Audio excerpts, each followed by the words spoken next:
Today we're talking Dark Wind Season 4, Episode 6. Welcome to Screens in Focus. I'm Diana. Renee is here. Hi, Renee. How are you?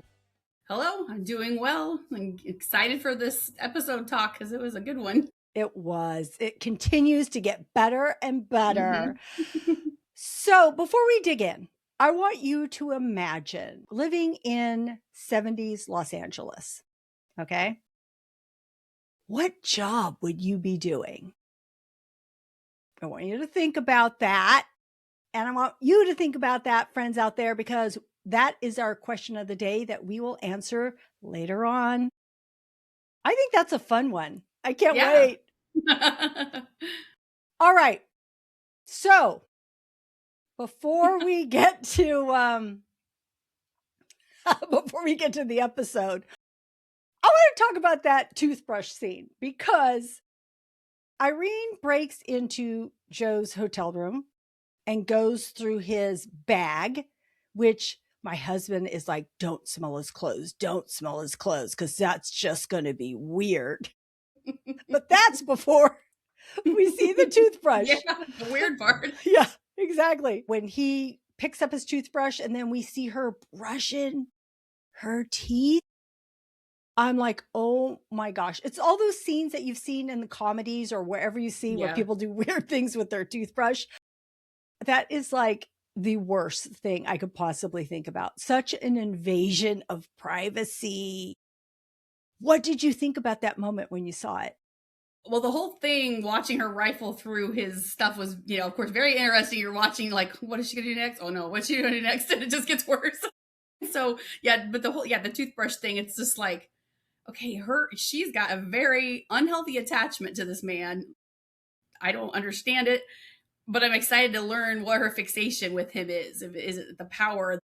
What is it that it just makes her so obsessed? But yeah, that was just gross and weird.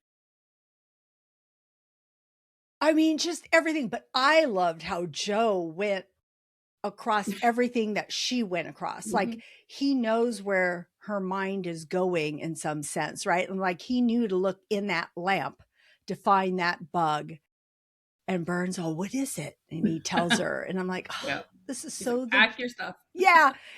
He is so the Joe that we want and need and love. And, he's just so good at what he does. So I loved seeing him in that. And I'm already going to hop to the end because that was such a moment that we had been anticipating. When would Irene and Emma come against each other? And the fact that it's at the very end and she's walking to her car, which is her truck, which is that beautiful truck of hers. I just love the vehicles. But she's walking to her truck and Irene happens upon her. And then they have that conversation. And Emma, slaps her with her keys or whatever it is and cuts her face. And she goes, oh, what is it about you? Oh my gosh, that moment. What did you think of that moment? Seriously, I had tears in my eyes. I was like, do not hurt Emma. Do not hurt Emma. But I was so like, oh my gosh, what is she going to do? And I love that Emma didn't back down. I mean, she knows this lady's doing things and she was like, whatever, I'm not going to go down without a fight. And I just thought it was crazy because obviously she's, a killer. And so we don't know what she's going to do. But yeah, it was intense for me. And I had tears in my eyes and I'm like, no. Well, it was so scary because one, it was building to that moment, right? And so and there was an intensity between those two. And the questions that Irene was asking her was like, what does he see in you? Yes. And I'm sure Emma's all like, what the hell are you talking about? Right. And then after she slaps her, gashes her, she says, you abandon him. You don't deserve him, or you deserve to die.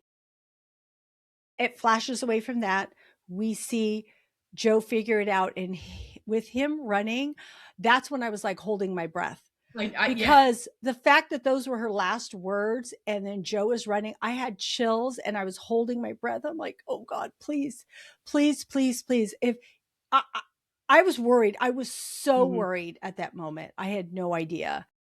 And I felt so thankful that Emma was okay and that he got to her. Cause I'm like, I don't know what this woman is capable of.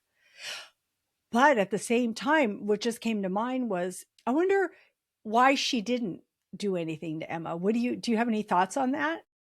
I just feel like it was more of a warning to Joe, like I can get to her.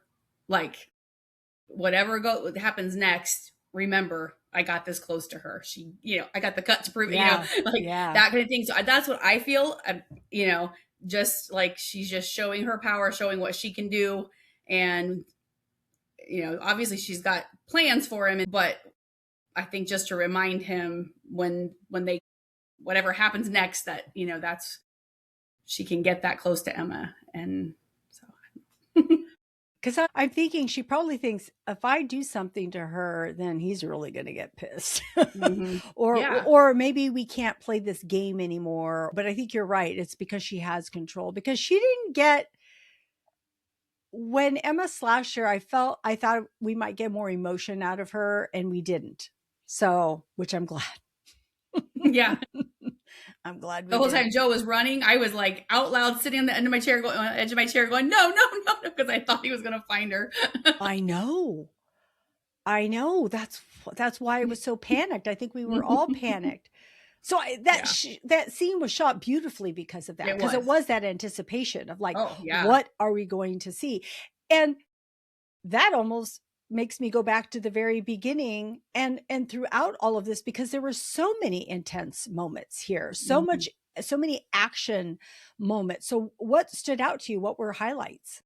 Well, one of them was all the action. That definitely, I mean, it was just, we've been enjoying to see Joe kind of getting back into his self in his job, because in the beginning we were seeing him do the things that he feels Emma wants him to do. And so kind of pulling away from his job and focusing on those things, which are fine to do. But he, at the same time, I felt like he wasn't quite doing his job so much. Well, now he's like into high gear. There's a lot going on, and he's right there in the thick of it. And that's what we love to see from Joe, So that was one thing that really stood out. And I loved his interaction with Sonny. I thought that was really cool, because I liked how he said he explains some of Irene's goings on to Sonny and says, you're protecting a woman who treats our elders like dolls, like to bring that to like Sonny, like you're on the wrong side of this. This woman, will just get rid of you and not think a thought of it. And I think that's kind of what makes him be like, oh crap, I'm disposable too. I better help these guys, and maybe I can, help myself somehow if I help them get to her. So I love that interaction between Joe and Sonny, because Joe, he controlled that conversation and knew exactly what he was saying to get to him. Absolutely. I love that scene too. I loved all of that. Again, Joe being the detective that he is, knowing what to say, knowing what to do, all the moves, even with the FBI being there and knowing that they were making the wrong call at certain times. I mean, these are the FBI and they still don't know what they're doing correctly, right? It's Joe. Joe knows it. But I thought the same thing. He knew exactly what to say to him. Because Sonny talks about being in the war, coming back, fighting for others. And here we come back to nothing. We're treated not very good at all after everything that we've sacrificed. And we have to do what we have to do, because Joe does question him, like, why are you bringing our people into this? Like, why would you do that? And he's like, well, to survive, basically, because that's all I can do. Because I was thinking about Sonny through this and thinking he does bad things, but I don't really think he's a bad guy. He just does bad things. I did feel bad for him when he got shot. I did. I thought, damn. Because there were moments of him that I kind of liked him. Again, I know he did wrong things, but there were moments that I think he could have swayed the other way. I think he could have turned his life. He wasn't completely bad. And I just felt for him. And that moment when both Sonny and Joe are by the van and she has him in her, in her sights. And I knew she wasn't, of course, going to shoot Joe. We know that. But then he says, duck or get out of here, whatever. And he's all, what? Like, he hesitated. Sonny.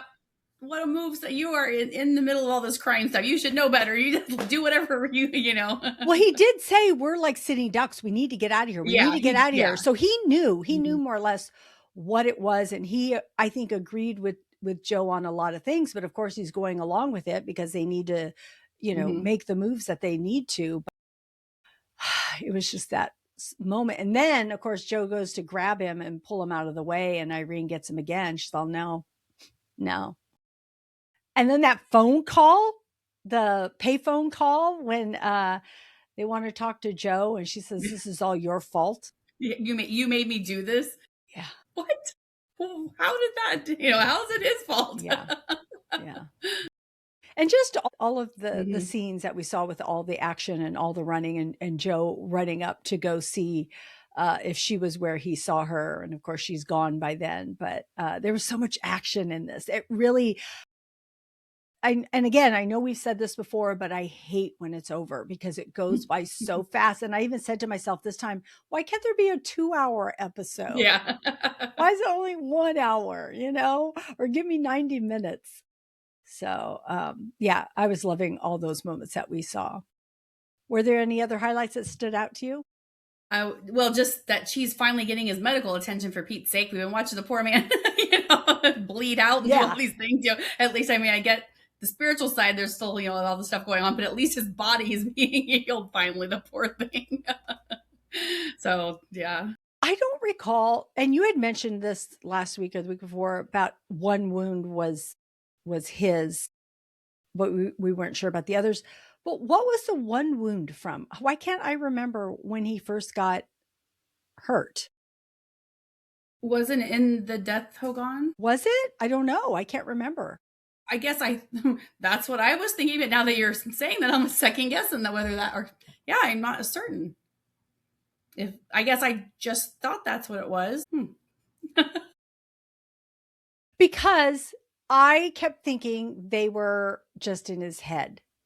And I know some of them were when we saw it like moving. One, yeah, he had the one on the other side. Yeah. I think that one was, because we talked about that. We're like, was that one real or not? We couldn't figure that out, but obviously it is, because then they're just focused on that. But wait, was the first one like when he was going in, like he rubbed himself up against something? I don't even know. That's why I'm like, what happened to Chee that I cannot remember how he got injured?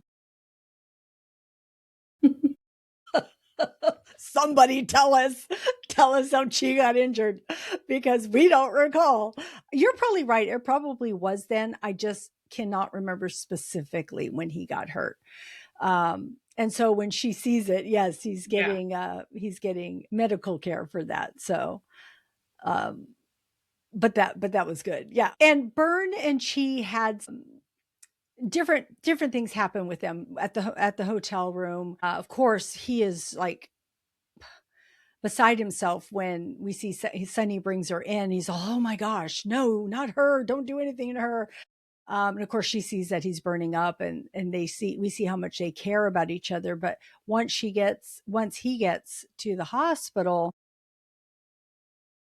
there's a little bit of a shift. We see different scenes with them, but it's interesting because one of the things that I noticed was that Bernadette really wants a clarification from him that he's not giving her right now. Any thoughts on their conversations? Yeah, because I was kind of like, it's kind of a bad time for that, I believe. The man is, you know what I mean? Like, I know she doesn't understand, about, I don't think at this point, about the ghost sickness stuff going on. I think she just, physically he's really hurt. He was just pistol whipped, and he was saying, and then he's got this gash that's infected and all these things, fever and all this. It's like, why would you bring this up now? I mean, like sometimes and I mentioned that in one of the earlier episodes where he was talking about them moving in together. It was just like such an odd moment to put that in, and that's what I felt with this too. It was like, this is not the right time to be, he's not even thinking straight. What do you want him to say? And so I don't know. I just thought that was an odd moment for her to force that issue when let him heal a little, Yeah. Well, I wondered that too, right? Because I feel like she wants clarification because of her conversation with Emma, and Emma basically saying, don't lose yourself waiting for other people. Yet, what do you want clarification on? And you're right, this is not the moment because you're not in your right mind. And you've seen he's not in his right mind because you had to pick him up off the streets because he was thinking his mother was there in the streets. And you even had to tell Emma what was going on. And Emma was the one who said, listen, she go see this elders or the spiritual people to help you because only our medicine can only help you so much, or this medicine can only help you so much. And, you have to go and get help. You need to go back to the res and do that. And of course, he's like, no, I need to find Billy first. I'm like, no. And then she says, I've seen that people not tend to this and it's not good. You need to do it now. So with all that, Bern is still wanting an answer. So I find it sort of fascinating. I'm curious if there's something underneath that too, because I understand that she is reacting to what Emma just told her, because Emma talked about, look, I wanted to be a doctor. And people were basically like, well, you have a husband, you have this job, don't be selfish, don't want more. And she didn't want more, and she wasn't a doctor, which is really sad because just another thing that women weren't able to do or be. All the more that I love that Emma does support Bern in doing and being what she wants to be and moving forward. So I don't know, but I do love that we get to see everybody working through their stuff. Like everybody has their own stuff, right? Emma has her stuff. Bern has hers. Chee has his. Joe has his. Like no one has it all figured out. Everybody has something to go through, just like all of us in real life. We all have things to go through. So I love how it reflects. And I think that's why it resonates with people, because we can understand and feel what people are going through. Is there anything else that struck you with all these relationships and characters? I really love. Kind of touched on the conversation between Emma and Bern, but I just felt like that was just really.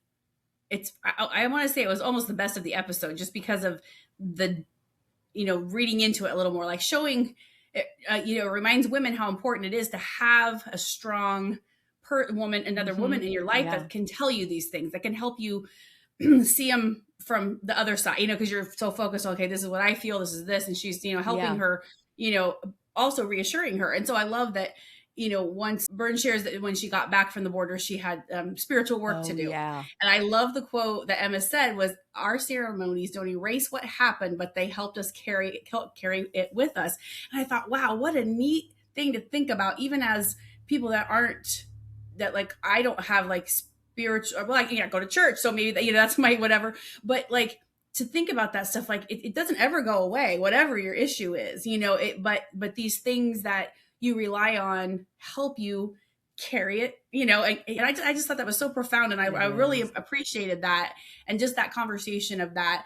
And then when Bern starts bringing up her doubts and things about the job, I love that, Emma shares about the doctor, which again, like you said, is just sad that she didn't get to do that. And then her quote, she reminds, Bern, don't let other people decide what you deserve. And that, again, very vital information, but it's just like these little things. I just feel like she's just done these, this little Emma who we hadn't even seen for a little while. And then all of a sudden she's in with all this profound things, telling everybody, changing everyone's lives, and like with these words, And so I just love that whole interaction between those two women. I loved it. I thought it was so great to see Emma this episode, because I think you're right. She said so many things to so many different people. She said things to Chee, to Bern, but I can't help but think, are you going to listen to what you're saying? Wait, let me hold that thought for a second, because there was a moment where I felt like Bern was like backing Joe by telling her, hey, he's been seeing the elders, he's been sweating, he's been doing all this stuff. And then she was, oh, I gotta go now. And so she's unhappy for him or something. I think she said something like that. Yeah, like, okay, well. Yeah, I'm happy for him, I gotta go now. Don't push me anymore right now. We're good. Yes. But at the same time, she does tell Bern, you guys will work through it, because she says something referring to Chee, like, whether he's not ready, or what if, how does this going to impact him if I move forward with it? And she says, basically, like, you guys will work through it. That's what you do when you love somebody. I'm thinking to myself, okay, Yeah, let's, because she said about her dreams, and she says, well, your dreams, if he loves you, your yeah, dreams will become his dreams, yeah, and he'll want the best, those for you as yes, well. yes. And I was like, that's very true. And I love how she also said something about that's something you have to work on every day. Yes, like that's what in it a was. marriage or a That's what it relationship. was. Yeah. Yes. She's like, every day you have to think about that every day. Okay, I'm going to do this. I'm going to, support this person and that. And so, yeah, that was, I love that part of it too. So yeah, just like I said, the whole scene between them was just amazing. But again, I really think she needs to take it to heart, what she's saying. Like, reflect Absolutely. it on your own life, and what does that mean for you? Mm-hmm. Unless she wants to step away entirely, but I just can't help but think that can't be true. And that moment in the end, when she's crying and crying on Joe, and he's holding her and he's like, I'm here, it just made me wonder, is this a turning point? Will you, I don't know. I'm just so curious how it's going to move forward, because, or will it just reinforce her, all the worry she's done over the years for him being in the position? Because if it wasn't for his job, that wouldn't have happened. Sure, it could have happened. right? True. The That's specifically true. one Yeah. is because of his job. So will it just reinforce what she's been saying, that she has to be away? Yeah. And she feels fulfilled where she's at right now. So yeah, it's a very difficult. I want them back together. She needs to go back to the res, but I don't know if that'll happen. Right. That's what I'm saying. It could be one or the other, right? It could be, like you said, she's fulfilled, and this will confirm, okay, that's the life of that. Or is it like, I almost lost my life. Yeah. And if my life is toward the end, do I want to be doing this, or do I want to be with this person? Like, is that what is it, what's going to be important to me in my life? So that's why I'm like, is it a turning point somehow, or is it not? Right. Or is it, right. But which way? Which it way is will a it go? turning point, but is it this way or this way? Like, which way are you going to go? And the only reason I think that is we only have 2 more episodes left, and it just looks very interesting to me. And I might be jumping ahead, but it appeared to me in a preview that Chee looks confused by something Bern says, like as if she's making a decision and he doesn't understand it. So I have a theory, I think, regarding what you're talking about. Okay. So she's crying and she says, I'm so sorry, Jim. Is that where you're talking about? Yes. Then he says, and we don't know if this is, if it's, same scene or whatever. But the next thing we hear is, just so you know who you were getting involved with, through his tears, he says that. My theory, he did something to put his mother out of his misery. And that's what has been on him, because she's choking to death. And I feel like he does something to, like, I don't know what he does, but I feel like, and it maybe not as, it may be more innocent. Kid, though. I know, that's what I mean. Like, in his brain, the only thing I could do is this to help my mom, and maybe it didn't help, and he feels like he killed her, or that it was his fault, or something like that. So I feel like there's that's what he's confessing to her, and maybe the I'm sorry comes afterwards or something, or he says it. Yeah, he must tell her this sort of thing. Then she says, I'm sorry, Jim. And then he said, just so you know. And that's kind of been weighing on him. Whatever this, I feel like it's not going to be as bad as what he feels it is. Again, he was a small, he was very young. Yeah. But I feel like it has something to do with his mom, and that he did something, so he confesses it to her. And that's why this is constantly coming back to him. Especially since we saw that scene where she's choking to death on blood or whatever, and not breathing, because we keep hearing her the lungs, all that noise with her lungs and things. So anyway, I feel like there's something there. And I think it's going to be heartbreaking for all of us to be like, no, it's not like, it's not your fault. It's not your fault, so I don't know. That was just my theory seeing that little clip there. Well, the only thing that makes me wonder is that he was a kid. So I can't imagine whatever he did that she would blame him being a child. I don't know. I don't Yeah, know. I I just don't feel like it's like gonna it. be this I don't want confession thing. people breaking up.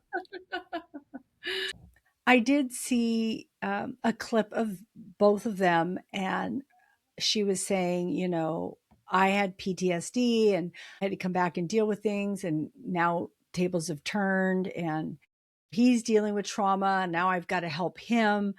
Um, so help him. That's the part, though. It's like help him. So I don't know what's going to happen on the other. And the other cute part of this that I thought was so funny, they show a scene of them, their faces really close together, like nose to nose. And they're like, ew. They're both like ick. It made me laugh because they're like, remember when we had to do this? They're like, yeah. They're like, this is really weird for us, you guys, because we feel like we're siblings. And it's really hard for us to do this. So I thought it was so Funny. cute watching them. So then I started thinking, wow, that must be so hard and awkward for them Yeah. to do that when they don't, you know, when they're like, oh my God, I've got to kiss someone that I feel like is almost my brother or my sister. So, Yeah. but I love still their playfulness. So I'm sure they're like, hey, if we're not together, I'm good. We Yeah. could just be friends. Less of this. So, oh my goodness. All right. Did you see any themes or any cultural references that you wanted to bring up?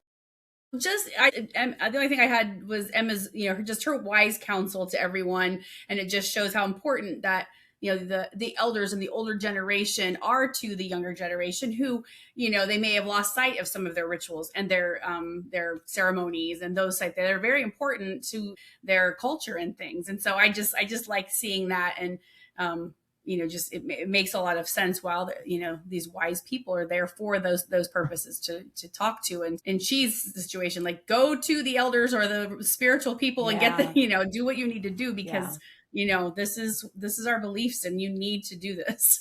Yeah. So yeah, that was really the only thing that I thought about. Yeah. I think we touched upon all of that, the ghost Mhm. sickness. And it was interesting to see or hear Emma explain it again, even though I'm like, okay, we've talked about it so much, but I'm thinking, well, maybe not everybody else really knows Mhm. about it so much. So I think that was great for her to go through it again and how it impacts them.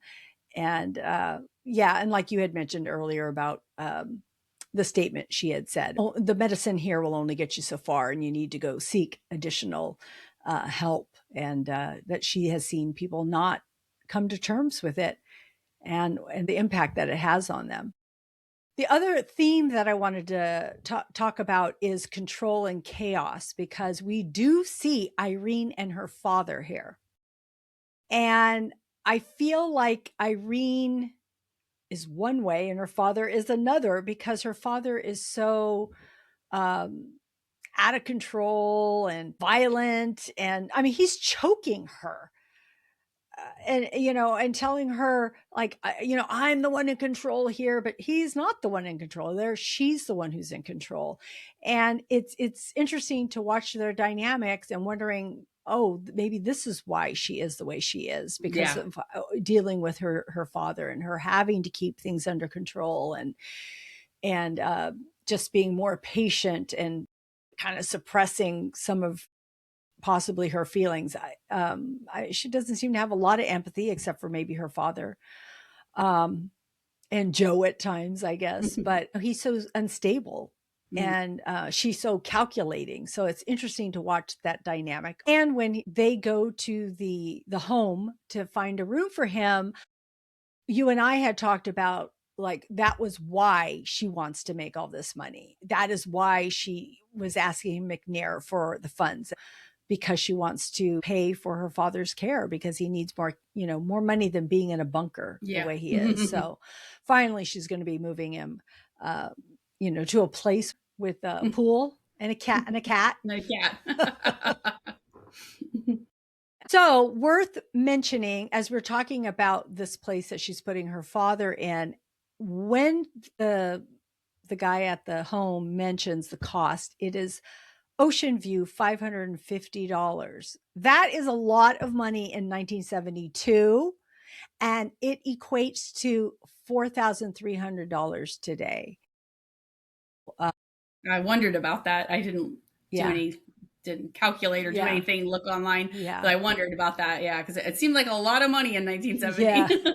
Yeah, it was $4,300. Although I hear people having to pay close to that much or near that much all over the place. So it's crazy how much care costs. Mm-hmm.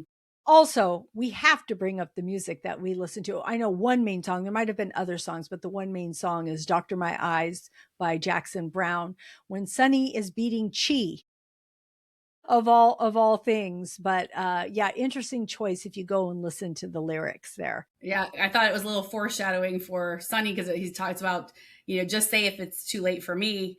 And it was too late, for Sonny. So I thought that was part of it too. So, because as soon as I heard that song, I was like, oh, I love that song, and so then I was, of course the lyrics are playing through your head and you're like, oh yeah. Maybe it's too late. Great song to add in.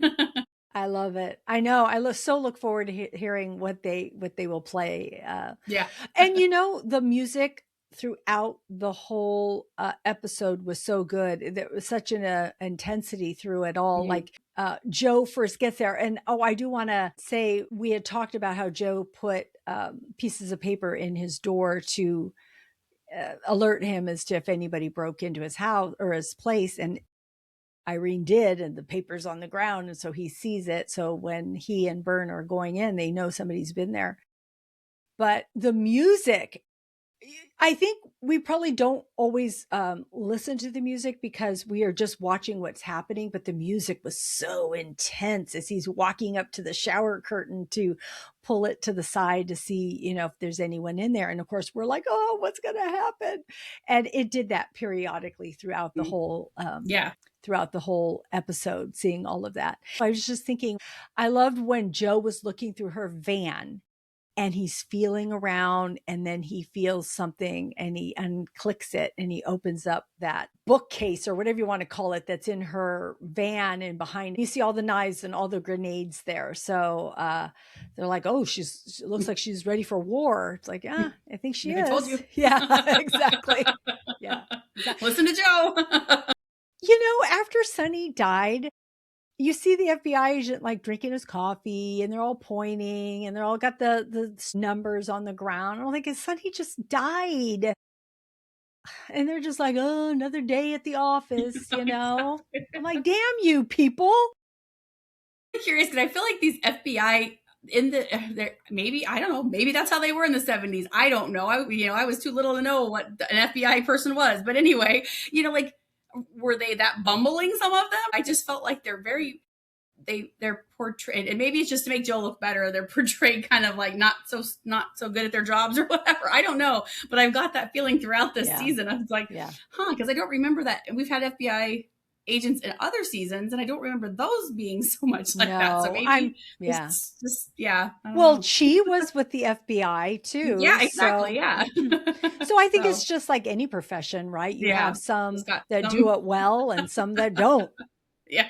Or and these were the ones. It's not so much that this guy was the worst. It wasn't like he didn't care at all. In fact, he worked with Chee, but it's almost like he was just following some book, some manual. Okay, this is what we do next. And, here is how it goes. And I think that Joe, you know what we didn't talk about?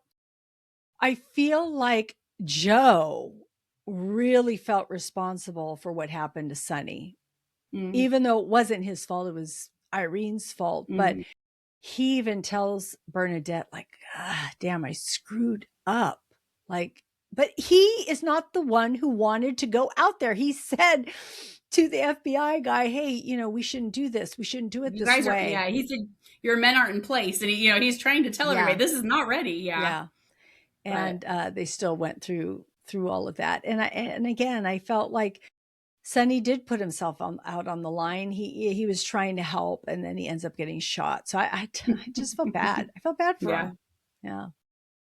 All right. We're going to get to our rapid fire questions. So Renee, I'm going to ask you 3 questions, and you're going to give me your gut reaction. So everybody out there, you play along with us. All right. Who caught you off guard in this episode? I think Irene at the end, I still just was shocked. She's a killer. She has no remorse. We've seen all this. So I was shocked she didn't kill her. But Dark Winds doesn't usually do that kind, it's not their kind of how they handle things. But I thought, well, at least she would kidnap her or, maybe hurt her. And I think more than anything, when Joe's running, I'm like, no.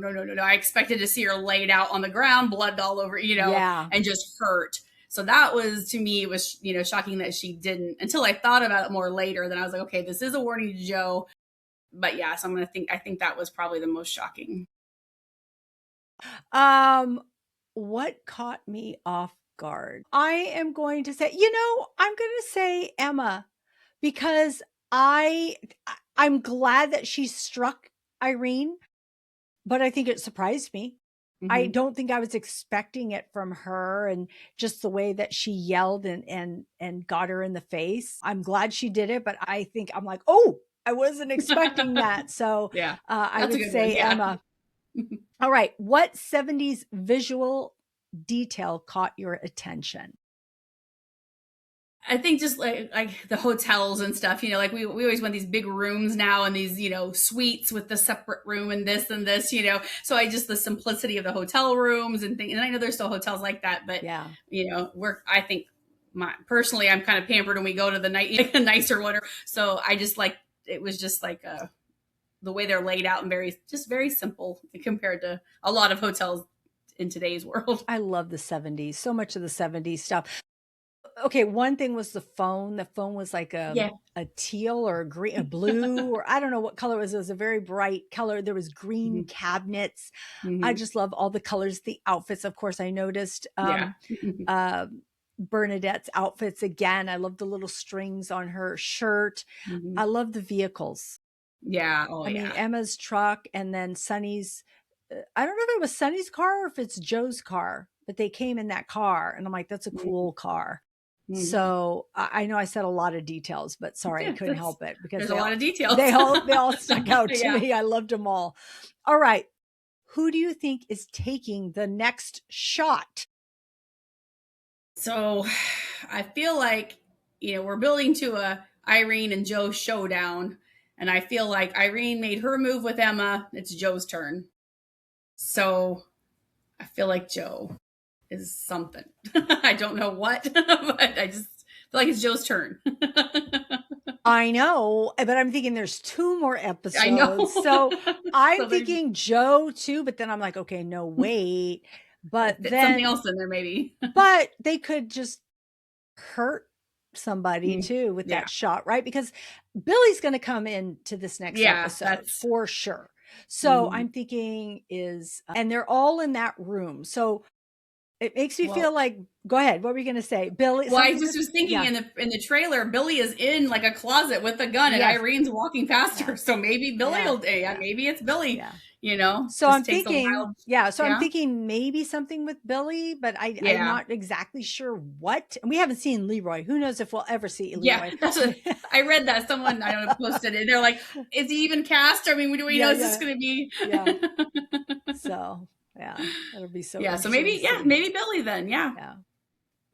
All right. So this isn't one of our rapid fire, but is there anything you're expecting for, or you're hoping for next episode? I just want to learn more about Billy. I'm just, I'm like, this is what the whole thing is kind of about. And we're not seeing her. We're not, we don't know. Did she go to see her mom? Where is she at? I'm just really anticipating what we're going to learn and see about Billy.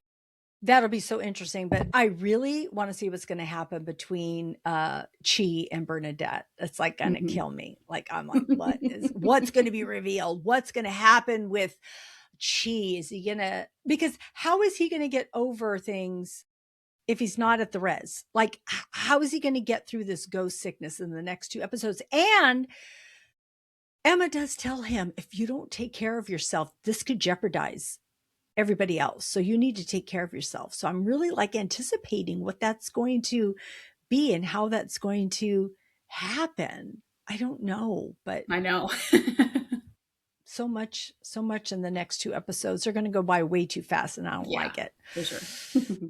All right. We are circling back to our question of the day. And that is, what job would you be doing in 1970s Los Angeles? I would be a hairstylist because that's all I ever wanted to be. That's what I do. And I think how fun it would be to do a 70s hair, it was a lot more simple for one thing. Feathered hair and, your Farrah Fawcett's and your, that stuff, So yeah, I'd be a hairstylist. Okay. What's so funny is my normal answer is normally I'd be an actor or I'd be a musician, because those are my two dreams of what I ever wanted to be. But I'm like, you know what? No, I'm 1970s Los Angeles. What would I be?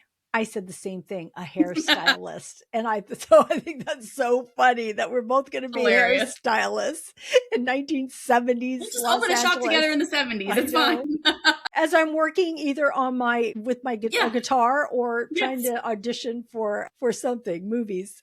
There you go. So that would be us. But yeah, I could see people like coming in to, to get their hair done and knowing each other. And I just think that would be just a cool position. So yeah.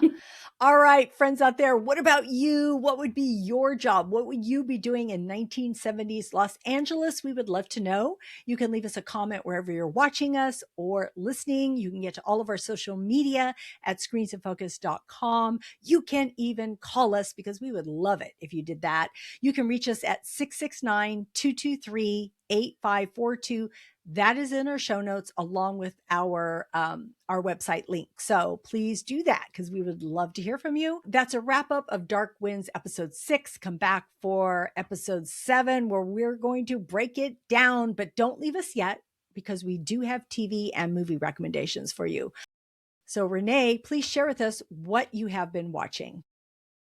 So watching Dark Winds on AMC Plus, then they scroll across the top and I saw Gangs of London. I'm like, sure, I'll try it. This show, it has, I think, 3, let's see. Yeah, there's 3 seasons currently, and the 4th has been ordered, so I don't know when that's coming out. But it's just like, I guess it's based on a video game. I looked it up because I was like, what is this?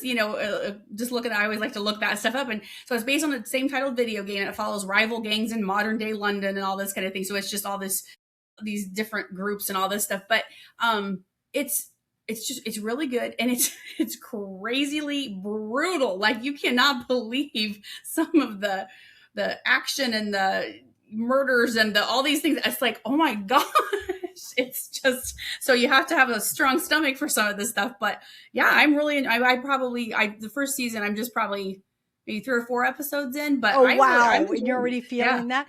I don't know why. I wonder if I started to watch the first episode way back when, but is it not like, I don't know why it makes me think of Gangs of New York, right? Isn't there Gangs of New York? Isn't it a movie? That's a movie, right? That's a movie. Yeah. I guess, I don't know if it has anything to do with that. I just know it's based on the video game. That's all I really read about it. Yeah. And, that it had good reviews and things. People were like, when it first came out and stuff, some of the, the critical reviews were, the critical reviews were really, praising it and things like that. So I don't know how it holds up the next couple seasons and then the new season coming out. But the first season, I'm enjoying it. It's awesome. Like I said, you got to have a strong stomach for this one. But yeah, it's really good and very, kind of keeps you on your toes. Like, what's happening next kind of thing. Yeah. So I'm enjoying it. And then, I'm watching, I started The Jetty, and it's just one, it's a British crime drama with Jenna Coleman in that one. And there's a couple seasons, I think, I forget now, but I was watching it on Hulu. I only watched the first episode, but I'm excited to see more. It's, she's investigating this one crime that's kind of related to a cold case kind of thing. And yeah, so it's pretty interesting. So that one's good. And then I finally went to the theater to see Scream 7. Ooh, you went to the theater. I love it. I know. We've just been so bad about it. My husband's gone all the time. It's hard to go to the theater. But I guess I'll have to go by myself. But anyway, as a fan of the franchise, I liked it. I thought it was, I'm like, these people are always so critical of these Scream movies. Yeah. They are slasher films. Yeah. Don't try to make them out to be anything other than what they are. And I thought it was great. I thought they did a really good job with it. And I enjoyed it, and I've enjoyed almost all of them. It did really well box office wise. I heard. I think the critics were really harsh on it. Yeah, and it's like, okay, this is not some Oscar-winning performance. This is a slasher film. Remember remember what you're watching. Yeah. So did you see it? I didn't. No. Okay. No, I'll have to wait till it comes out. I'm really behind on the Scream one, so I'd have to catch up, unfortunately. Yeah. Catch up, but yeah, the newer ones actually are pretty good. I was like, oh man, they're just gonna. But I've enjoyed all of them, so most and people they have do. People love them, so they're good. Well, it's one of those things with me. I love a good slasher. That's I love horror, but slashers, man, just give me a good slasher. And I don't care if it's realistic. I don't care. I just want to see it. So funny. What's your favorite slasher movie? Oh, just Halloween, the original Halloween. That's absolutely, just, go check out Screams in Focus, because we talk about that. Yeah. All right. Yeah. That's great. All right. So what I'm watching, I just started watching Imperfect Women on Apple TV Plus. I think I watched 2 episodes or 3 episodes, and it's with Kerry Washington, Elizabeth Moss, and Kate Mara. And other people. There's a lot of people in this, but I was like, okay, I like it. It got decent reviews. It doesn't have great reviews, doesn't have suck reviews. It's right in the middle, but I am liking it. It's just a bunch of like these 3 best friends, and somebody ends up dead, and it's just basically like secrets that each friend has from the other friend. And so I'm there. I'm like, I like it. It's good. Yeah, exactly. It sounds good. So having a good time with that one. And then I didn't mention it last week, but Top Chef. I love watching Top Chef, and it's back again. They're in the Carolinas. It's on Bravo. It's just so good. It's just so good. It always makes you want to cook and eat and learn about new stuff. And it's just a good reality competition show. I did watch 2 movies. One is Nobody 2. It's out on Netflix. And did you see this one? Yes. Yeah. I love him. He's so good. And the first movie was good. And I'm like, I'm there. I think I feel like it might have had a little bit more comical. It's not comedy at all, but just a few more comical moments, but he's so good. I love him. So it's a good movie. If you've seen the first Nobody, you'll understand, and you should watch this one too. I went and saw Project Hail Mary in the theaters, Ryan Gosling. I didn't know what to expect. I knew it was about saving Earth. That's all I knew it was about, but it is really about connection and friendship, and the connection that Ryan Gosling's character, Ryland Grace, has with Rocky, this alien. And I cried 3 times throughout the movie because it just tugged at my heart. And it's so incredible how movies can just make you go there when they're, when this Rocky is a puppet, but you can still feel things in watching it. And Ryan Gosling is so good at what he does. There's a lot of science in this. So I'm going to say there were so many moments I wanted to pause and say, I needed to look it up because I don't know what the heck you're talking about. I don't know. I'm not a science person. So there are moments like that, but otherwise it was good. So I enjoyed it. And I can see why it's doing well, because it's actually an optimistic movie, even though the world is supposed to, be at its end, the sun is dying and such, but it's interesting. It's a very interesting watch. So check that out. All right. Those are our recommendations. That's our wrap up on Dark Winds. Renee, as always, it is such a pleasure. I'm so grateful to have you with me every week. Thank you. Of course, it's my pleasure. I love doing it, and I just always appreciate you asking me back. Yeah, we always have so much fun. So it's such a good time. All right, friends out there, thank you for joining us. Thank you for tuning in, listening, leaving us a comment. We appreciate it. We hope we gave you some insight, some thoughts, a chuckle. Please subscribe to Screens in Focus. And even better yet, please share this podcast with a friend. We would love that. Keep watching, keep exploring, and keep those screens in focus. We will see you next time. Bye.